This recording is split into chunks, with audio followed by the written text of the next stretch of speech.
이 주간이 어린이 주일입니다. 그래서 사실 어린이에 해당되는 설교를 이렇게 해야 되는데요. 이 자리에 어린이는 또 한 명도 없어요. 그래서 오늘 어린이가 앞으로 살아갈 날이 많잖아요. 살아온 날보다 살아갈 일이 많은데 그들이 그 인생의 앞길을 준비하며 개척하는 그 모습, 그것처럼 우리도 비록 우리는 이제 장년이 되어졌지만 하나님을 향해서 남은 인생 끝까지 도전하자라는 생각에서 오늘 도전자 갈렙 이런 주제로 말씀을 드리도록 하겠습니다. 여러분, 갈렙이 7절에 보니까 내 나이 40세라고 시작을 하고 있습니다. 갈렙의 나이 40세. 그런데 현재는 40세가 아니죠. 지금 이 말을 하고 있는 갈렙의 나이는 85세입니다. 85세에 지금 갈렙은 45년 전에 있었던 40세 때에 있었던 일을 회상하고 있어요. 그걸 회상하면서 이야기하고 있습니다. 자, 여러분, 이 자리에도 지금 우리 성도님들의 자신의 삶을 뒤돌아볼 때 여러분 무엇이 생각나십니까? 젊었을 때 그 탄탄한 몸과 그리고 그 반짝반짝하는 그 눈, 그런 건강한 모습이 생각나십니까? 아니면 내가 젊어서부터 하나님 앞에 십자가 앞에 완전히 엎드려서 주님만이 나의 전부입니다 라고 고백했던 그런 믿음의 순간들이 기억나십니까? 목사님, 저는 신앙생활한 지 얼마 안 돼서 20년 전만 생각해도 허성방탕하며 허랑방탕하며 살았던 탕자와 모습만 기억납니다. 그런 분도 계실 거예요. 근데 신앙생활 오래 하셨는데도 내가 지금까지 하나님 앞에서 특별히 실수한 거 없지만 그렇다고 내가 세상으로 빠져간 적도 나는 없었습니다 하는 분도 있을 것입니다. 여러분, 근데 정말 중요한 것은 내가 그런 삶을 살아온 것보다도 제가 오늘 이 시간 여러분들에게 말씀드리고 싶은 건 지난 나의 인생의 여정을 되돌아볼 때 하나님께서 나에게 주신 약속의 말씀이 있는가, 그리고 그 약속의 말씀을 붙들고 나는 지난 모든 세월을 어떻게 살아왔는가 하는 것을 한번 회상해 보았으면 좋겠습니다. 갈렙은 나이 40세 때에 이스라엘의 12지파의 대표작으로 뽑혀서 가나안 땅을 정탐하는 그런 정탐꾼 가운데 한 사람입니다. 40일 동안 정탐하고 돌아와서 보고하는데 10명의 동료들이 가나안 땅을 정복하는 것은 불가능합니다 라고 말했을 때 여호수아와 갈렙은 불가능해 보이지만 하나님이 우리와 함께하면 정복할 수 있습니다 라고 고백했죠. 여러분, 사실 이 여호수아와 갈렙이 그냥 기도만 하고 말씀만 보다가 믿음으로 고백하고 현실을 바라보지 못한 그런 고백은 아닙니다. 또 10명의 이 정탐꾼들이 가나안 땅에 대해서 보고할 때 그들의 보고가 허황되고 과대 포장되어 있는 그런 것도 아닙니다. 사실 제가 말씀을 아무리 봐도 이 10명의 정탐꾼의 고백은 아주 사실에 가깝습니다. 객관적이고 냉철하고 이성적이고 아주 합리적으로 가감하지 아니하고 정확하게 표현하고 있습니다. 그런데 성경은, 그리고 하나님은 이 10명, 사실적이고 틀림이 없는 이 10명의 보고에 대해서는 성경이나 하나님께서는 이 10명의 보고를 싫어하셨고 이 두 사람의 보고에 대해서는 하나님은 아주 기쁘게 여겨주셨습니다. 여러분, 이것은 우리에게 무엇을 말해줍니까? 성도가 살아가는 길에서 현실을 정확하게 파악하고 합리적이고 이성적이고 과학적으로 현실을 분석하고 파악하는 거 물론 중요합니다. 하지만 그것만으로는 안 된다는 것입니다. 그 현실을 넘어뛸 수 있는, 그리고 그 현실을 바꿔버릴 수 있는 믿음이 필요하다라는 것입니다. 여러분, 갈렙은 85세에 회상하기를, 그때 나는, 그 40세의 나이에 나는 그때 믿음으로 고백했다, 믿음으로 하나님 앞에 나아갔다라는 것을 우리는 알 수 있습니다.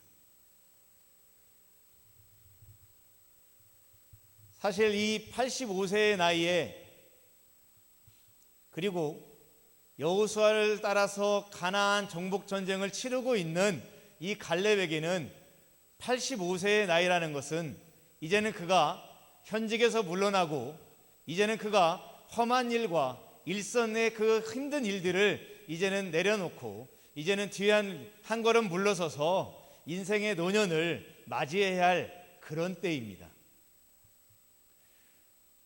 어쩌면 자신의 기득권을 강조하고, 내가 지금까지 하나님 앞에서 하는 행동들, 그리고 내가 지금까지 살아온 모든 믿음의 삶들에 대한 보상을 요구하는 것이 합당하게 보이는 그런 나이입니다. 그런데도 이 갈렙은 새롭게 창조하고 도전하는 그런 모습을 오늘 우리에게 보여주고 있습니다. 그래서 저는 도전자 갈렙이란 주제로 정했는데요. 사실 제가 하고 싶었던 설교 제목은 에베레스트 산에 오르는 사람들이라고 하고 싶었어요. 근데 에베레스트 산이 성경에 나오질 않아서 바꿨습니다. 에베레스트 산, 지구상에서 최고 높은 산이죠. 생명을 걸고 올라갑니다. 여러분, 그곳에 올라가면 뭐가 있습니까? 아무것도 없어요. 근데 가장 높은 곳이라고 목숨 걸고 올라갑니다. 올라가는 길이 쉽나요? 올라가는 길에 폭풍우를 만나면 그날로 끝입니다. 제가 봤던 것 중에 가장 황당한 것은 중간에 올라가다가 텐트를 치고 잠을 자는데 갑자기 급한 돌풍이 불어서 자고 있던 그 텐트채 날려버렸어요. 텐트채 날려버렸어요. 얼마나 허망합니까? 그런데도 사람들은 올라가고 있습니다. 지금도 올라가고 있을 거예요. 여러분, 때때로 우리의 삶의 인생길에서 이렇게 험한 산지들이 등장합니다. 오늘 본문에서 말하는 험한 산지라면 헤브론이겠죠. 지형이 험하고 그 지형적인 요새의 요충지입니다. 그래서 가나안 정복사에서 가장 정복하기 어려운 땅 하면은 헤브론을 꼽습니다. 우리나라도 옛날에는 전쟁을 치를 때 산 위에다가 산성을 짓고 방어하기 쉬우니까 산성을 짓잖아요. 그것처럼 이 헤브론도 산악지역이에요. 산악지역이다 보니까 잘 다듬으면 좋은 군사적 요충지가 될 수 있는 것입니다.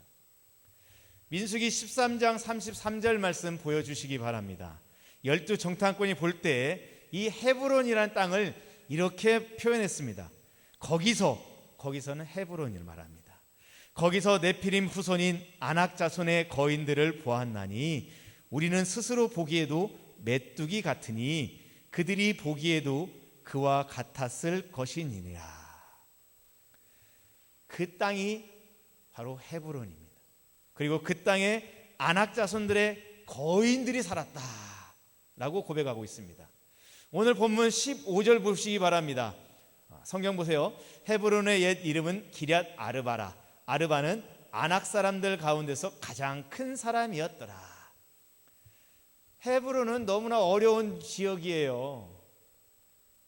지형적으로도 어려운 지형인데 그곳에 네피림의 후손인 거인들, 아낙 자손들 중에서도 가장 큰 기럇 아르바, 가장 큰 사람들이 살고 있었어요. 가나안 정복 전쟁에서 가장 어려운 땅이에요. 그런데 그 땅에 이 갈렙이 이 산지를 내게 주소서, 이 산지를 지금 내게 주소서라고 고백하고 있습니다. 여러분, 이게 얼마나 큰 믿음의 고백입니까? 85세면 은퇴하고 조용히 살고 싶고 또 편하게 일하면서도 이름이 드러나는 그런 일들 많이 있습니다. 지금까지 살아온 삶은 젊은이들이 따라야 할 삶의 모본이 될 수 있는 그런 삶입니다. 이쯤 되면 가나안 땅 중에서 가장 좋은 땅, 요구할 권리가 있지요. 내가 그만큼 수고했으니, 내가 그만큼 헌신했으니 이 정도 땅은 당연한 거 아닙니까? 너무 욕심부린 것도 아니지 않습니까? 라고 말할 수 있습니다. 물이 흐르고 그 옆에 수풀이 우거져서 목축업을 하기에 아주 좋은데, 그런 땅, 토질이 기름져서 곡식을 심으면 30배, 60배, 100배로 거둘 수 있는 그런 땅, 그런 땅 요구할 수 있어요. 사실 가나안 정복 전쟁에서 가장 많이 수고한 사람이 제가 볼 땐 여호수아고, 아마도 그 다음으로 수고 많이 한 사람은 갈렙일 것입니다. 출애굽한 이스라엘 백성들 가운데서 단 2사람을 제외하고는 다 광야에서 죽고 가나안 땅에 못 들어갔지요. 들어간 2사람은 누구입니까? 여호수아와 갈렙. 모세도 못 들어갔어요. 그렇다면 당연히 갈렙이 가나안 정복에서도 수많은 일들을, 굳은 일들을 선수했을 것입니다. 그렇게 고생하고 수고하고 헌신했던 그가 인생의 노년에 받아야 할 것은 그동안의 수고와 헌신에 대한 사람들의 인정과 대접과 섬김일 것입니다. 그런데 갈렙은 그러지 않아요. 가장 어려운 땅, 가장 힘든 땅, 누가 봐도 땅을 배분할 때 제발 저 땅만은 안 되기를 간절히 바랄 만한 그런 어려운 땅, 그 땅을 달라고 하고 있습니다. 남들이 가기 싫어하는 곳으로 자신은 가겠다라고 말합니다. 여러분, 우리가 살다 보면 내 인생에 때때로 험한 산지들이 나타납니다. 자신에게 과다한 업무를 주는 직장 상사가 험한 산지가 될 수 있습니다. 사사건건 시비하며 내 의견에 반대하는 이웃집 아줌마가 그렇게 싫어하면서도 졸래졸래 따라다니면서 괴롭히니 험한 산지가 될 수 있습니다. 늘 나에게 과격하게 나를 괴롭히는 그런 친구가 험한 산지가 될 수도 있습니다. 고3 수험생에게는 수능이라는 것이 험한 산지가 되겠지요. 쓸 때는 몰랐지만 한 달에 한 번씩 꼭 날라오는 카드 대금이 내 험한 산지가 될 수도 있습니다. 누구에게나 험한 산지가 다가올 수 있습니다. 그런데 여러분, 그 험한 산지가 내 앞에 맞닥뜨렸을 때 사단도 나에게 옵니다. 그 험한 산지를 쉽게 넘을 수 있는 방법이 있다고 나를 꼬드깁니다. 편하게 쉽게 돈 벌 수 있다. 쉽게 인기를 누릴 수 있다. 뭐하러 힘들게 십자가 지느냐. 남들도 다 이렇게 산다. 말로만 십자가 하고 실제로는 다들 이렇게 하니 너도 이렇게 해도 된다. 굳이 사서 고생하지 말라. 사단은 우리가 힘들고 어려울 때, 내 인생에 험한 산지가 맞닥뜨렸을 때 우리에게 쉬운 길이 있다라면서, 다른 사람도 다 이렇게 한다라면서 우리를 유혹합니다.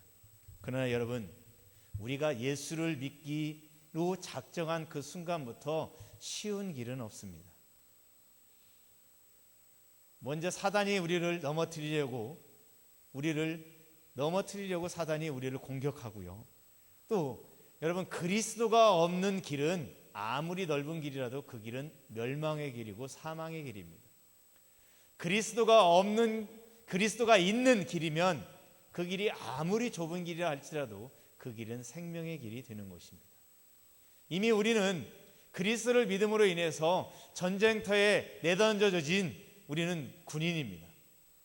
사단과의 영적 전투에서 싸워야 하는 군인이고, 동시에 이 세상을 살아내야 하는, 세상에서 살지만 세상의 법칙대로 살지 않고 하나님의 말씀이 진리라는 것을 내 삶으로 드러내면서 나아가야 할 성도가 된 것입니다. 여러분, 그런 의미에서 우리는 무수한 전쟁터를 극복하고 나와야 할, 산전수전 다 겪어야 할 그런 전쟁터에서 잔뼈가 굵어야 할 그런 군병이 된 것입니다. 여러분, 갈렙은 자신이 이렇게 산전수전 겪으면서 가나안 정복 전쟁을 정말 치르면서 이제 가나안 정복 전쟁의 마지막 순간, 거의 끝마칠 그때에 대해서야 그는 험한 산지를 나에게 달라고, 이 산지를 지금 나에게 달라고 간구하고 있습니다. 왜 헤브론을 요구했을까요? 그 땅에 조상인 아브라함과 사라가 묻혀 있기 때문입니까? 그 땅이 예루살렘이 생겨나는 그런 아주 중요한 땅이기 때문입니까? 아니에요. 갈렙이 그 땅을 요구한 이유, 이 산지를 내게 달라고 한 이유는 딱 하나예요. 하나님께서 그에게 그 땅을 주셨기 때문이에요. 언제 주셨다고요? 45년 전에, 갈렙의 나이 40세 때에 하나님께서 그때 주셨어요.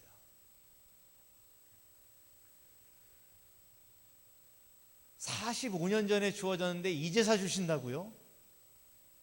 하나님, 그동안 그렇게 헌신하고 충성했는데 너무 뜸들이신 거 아닙니까? 이런 생각도 듭니다. 또 이런 생각도 듭니다. 하나님, 10명의 정탐꾼들은 믿음이 없는 고백들을 했는데 믿음의 고백을 한 이 갈렙에게 가나안 땅에서 가장 좋은 땅을 주셔야지요. 왜 가장 어려운 땅을 주십니까? 이런 생각도 듭니다. 우리가 하나님 앞에 충성하고 우리가 하나님 앞에 헌신했을 때 하나님께서 복 주시며 우리를 영화롭게 하는 그날에 우리가 정말 생각할 것은 큰 상급일 것입니다. 그런데 하나님은 지금 믿음으로써 살아온 이 갈렙에게 가나안 땅에서도 가장 어려운 땅, 정복 전쟁에서도 가장 어려운 곳을 지금 주고 있습니다. 여러분, 그만한 믿음이 있으니까 그만한 땅을 주지 이렇게 쉽게 생각하지 마시기 바랍니다. 어쩌면 그 일이 나한테도 이루어질 수 있습니다. 내가 생각한 것보다도 너무나 힘든 땅이에요. 내가 생각한 것보다도 너무 어려운 땅이에요. 내가 이만큼 충성했으면 하나님은 이만큼 주셔야 되는데 왜 가장 믿음 없는 땅을 주셔서, 가장 힘든 땅을 주셔서 나를 이렇게 힘들게 하시는지. 여러분, 갈렙이 가장 힘들고 어려운 땅을 달라고, 이 험한 산지 헤브론을 달라고 했는데, 여러분, 사실 갈렙이 그동안 충성한 거에 비하면 좀 의아한 땅입니다. 근데 여러분, 갈렙을 또 생각해 보면 갈렙에게도 좀 문제가 있어요. 갈렙에 대해서 오늘 성경은 말씀하기를 6절에 보면 그니스 사람 여분네의 아들이다 라고 말합니다. 또 14절에도 헤브론이 그니스 사람 여분네의 아들 갈렙의 기업이 되었다 라고 말해주고 있습니다. 여러분, 이 그니스 사람은 성경 다른 곳에는 그나스라고도 쓰여져 있습니다. 이 사람들은 그니스 사람, 그나스 사람, 이 사람들은 이스라엘 민족이 아닙니다. 소위 말하는 이방 민족입니다. 굳이 따져보자면 에돔 족속의 후손입니다. 여러분, 에돔 족속은 출애굽한 민족이 아니에요. 물론 조상을 따지면 야곱과 에서에서 출발하니까 아브라함을 같은 조상으로 둔 민족이긴 하지만 철저하게 야곱의 후손만을 약속의 민족입니다. 하나님이 택한 백성이에요. 에서의 후손들은 하나님이 택한 민족이 아니에요. 근데 에돔 족속이에요. 여러분, 갈렙의 이름의 뜻이 뭔지 아십니까? 개입니다. 개. 보통 개는 충성스럽다고 하지요. 그래서 개에 충성된 것과 관련된 일화들이 많이 있습니다. 주인을 살리기 위해서 자기가 먼저 죽었다는, 산불을 끄다가 지쳐 죽었다는 이야기, 또 부산에서 늘 고기 사오라고 심부름 시켰는데 서울에 이사 와서 생각도 못하고 그냥 고기 사와 그랬더니 부산까지 가서 고기를 사왔다가 지쳐서 죽었다는 이야기, 충선등 이야기 많아요. 근데 여러분, 이스라엘 민족에게 있어서 개는요, 이방인들을 부를 때 개라고 부릅니다. 유대인들은 택한 민족이 아닌 이방인들을 부를 때 개라고 불러요. 그러면 지금 이 갈렙은 그나스 사람이라서 이방 족속인데 사람들이 뭐라고 불렀다고요? 개라고 불렀다고요. 갈렙의 뜻이 개입니다. 사람들이 생각할 때 철저한 유다 지파의 순수 혈통을 겪은 사람, 그런 사람을 자기 지파의 대표격으로 세우고 싶어 할 것입니다. 유대인은 특히 더 그렇겠죠. 피를 중요시 여기고 혈통을 중요시 여기니까요. 근데 여러분, 이 갈렙, 이방인인 갈렙, 개라고 불리는 이 갈렙이 유다 지파의 대표로 12명의 정탐꾼으로 뽑혔다는 것은, 여러분, 이것은 무엇을 말합니까? 이것은 그가 비록 출신이 미천하고 가진 것도 없고 보잘것도 없는 사람인지 몰라도 그가 하나님 앞에서의 믿음의 삶, 신앙의 삶, 하나님을 사랑하는 마음, 주님을 섬기는 마음은 그 어느 누구도 부정할 수가 없었다는 것입니다. 자존심 강한 그 유대인마저도 그것을 부인할 수가 없었기 때문에 이 개라고 불리는 갈렙이 유다 지파의 대표로 뽑혔을 때에 아무도 그를 비판하지 않은 것입니다. 또 이 갈렙은 자신을 출신이 미천하지만, 그리고 남들이 자기를 바라볼 때 개라고 편견을 갖고 있지만, 그것이 하나님 앞에서의 어떤 어려움도 되지 않았다는 것입니다. 그의 믿음 생활에 어떤 어려움도 되지 않았다는 거예요. 여러분, 이게 중요한 거예요. 우리가 하나님 앞에 은혜 받고 교회의 일들을 할 때 제일 먼저 다가오는 건 시기 질투, 그리고 그렇게 하면 안 돼, 저렇게 해야 돼, 이런 비판입니다. 여러분, 그런 비판받고 그 비판 앞에서 멈춰서 버리면 여러분, 갈렙과 같이 될 수는 없습니다. 하나님 앞에서 그 모든 것이 나에게는 험한 산지다라고 생각하고 그것을 뛰어넘어야 되는 것입니다. 갈렙은 그 모든 걸 뛰어넘었어요. 유다 지파가 아니라는 것, 순수 혈통이 아니라는 것, 이방인이라는 것, 남들은 나를 개라고 놀린다는 것, 그것마저도 뛰어넘은 믿음의 삶을 갈렙이 보여주었습니다.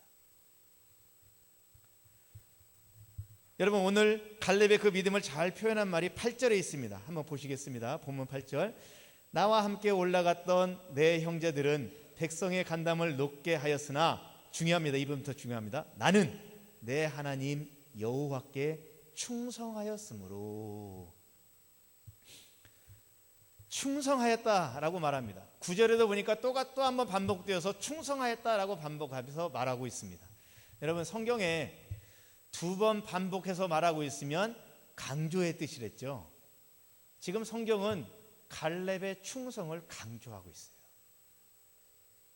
또 여러분, 이렇게 생각해 보세요.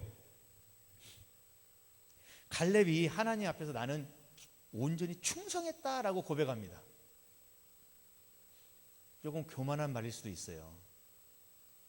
내가 하나님 앞에 얼마나 헌신했다고, 내가 하나님 앞에서 정말 충성되게 일했다고, 얼마나 헌신하고 얼마나 내가 섬겨야 이 말이 교만하게 안 들릴까요?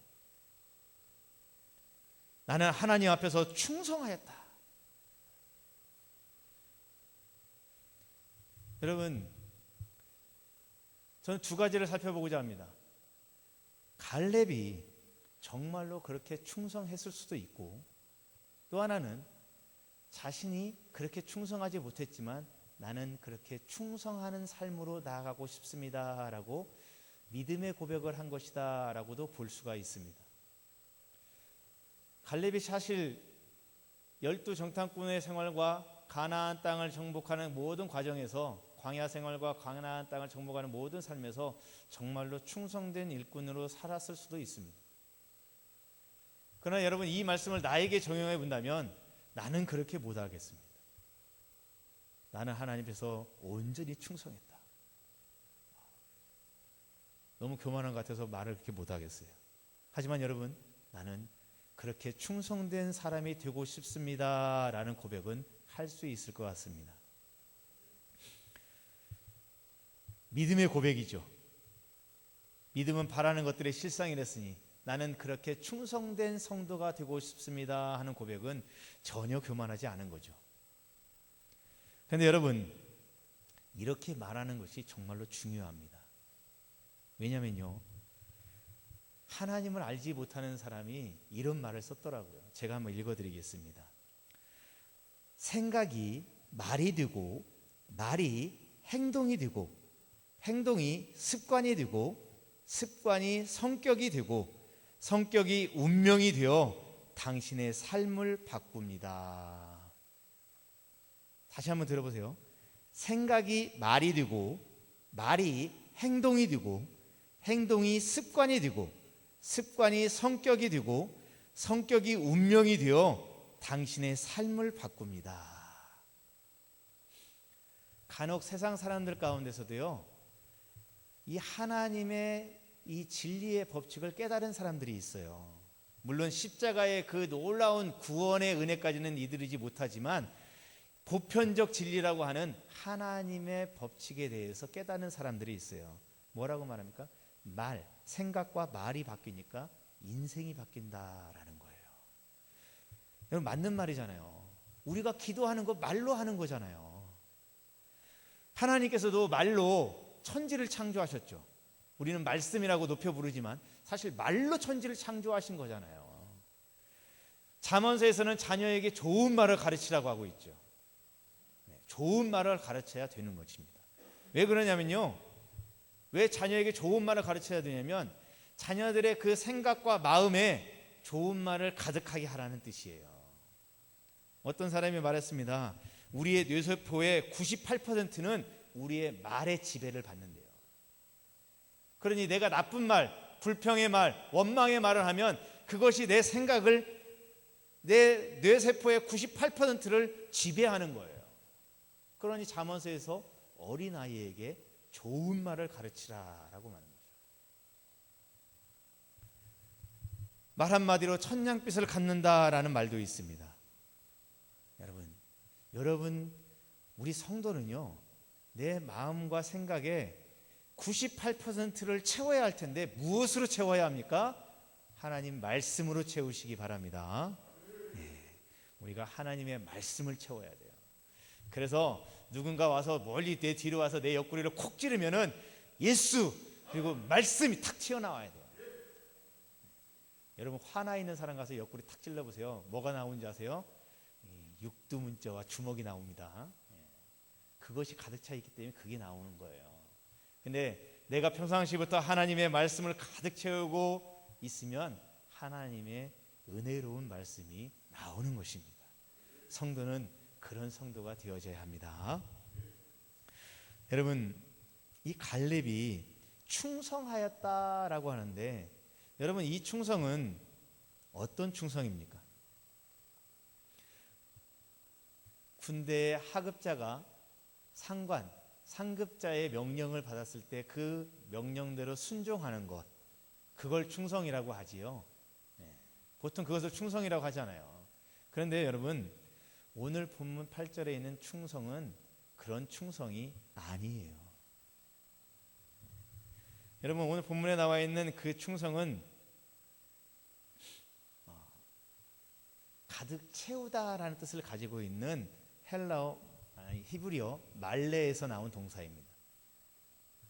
히브리어 말레 뜻은 가득 채우다라는 동사예요. 그러니까 갈렙은 여호와를 가득 채웠다라는 거예요.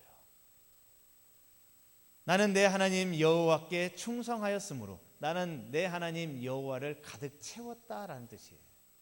그런데요, 또 하나, 이 말레라는 동사는 사람이 한 행동에는 쓰이지 않아요. 하나님께서 말씀하신 것에 쓰여졌어요. 예를 들면 하나님께서 말씀으로 약속하셨는데 그 약속이 이루어졌을 때 이 말레 동사가 쓰여졌어요. 그러니까 하나님이 하신 일에 말레가 쓰여지는 거예요. 근데 지금 갈렙은 그 단어를 쓰고 있어요.